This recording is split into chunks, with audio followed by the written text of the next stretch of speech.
तर चला तुम्हाला मी आमच्या माहेरच्या अंगणामध्ये एक असलेलं सीताफळचं दाखवते झाड। तर इथे सीताफळ सुद्धा आलेलं आहे आणि माहेरच्या अंगणामध्ये कोणकोणत्या फळांची झाडं आहेत हे सुद्धा मी नक्कीच तुमच्यासोबत शेअर करणार आहे। त्याचं सुद्धा मी लवकरच एक ब्लॉग बनवणारच आहे।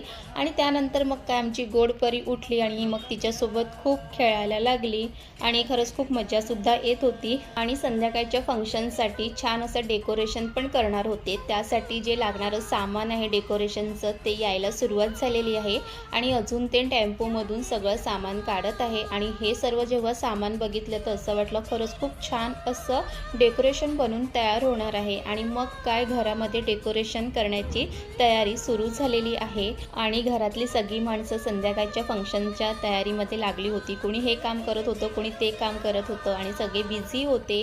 आणि घरामध्ये असं काही फंक्शन असलं की घरातलं वातावरण पूर्ण बदलून जातो आणि उत्साहाच्या रंगात रंगतो। आणि इथे तुम्ही पाहू शकता की परीचे काका, पप्पा आणि परीची छोटी आत्या जी आता जॉबवरून आलेली आहे आणि ती विचार करते की कोणत्या कामापासून सुरुवात करू। आणि तुम्ही इथे पाहू शकतात की हळूहळू इथे डेकोरेशन सुद्धा व्हायला सुरुवात झालेली आहे।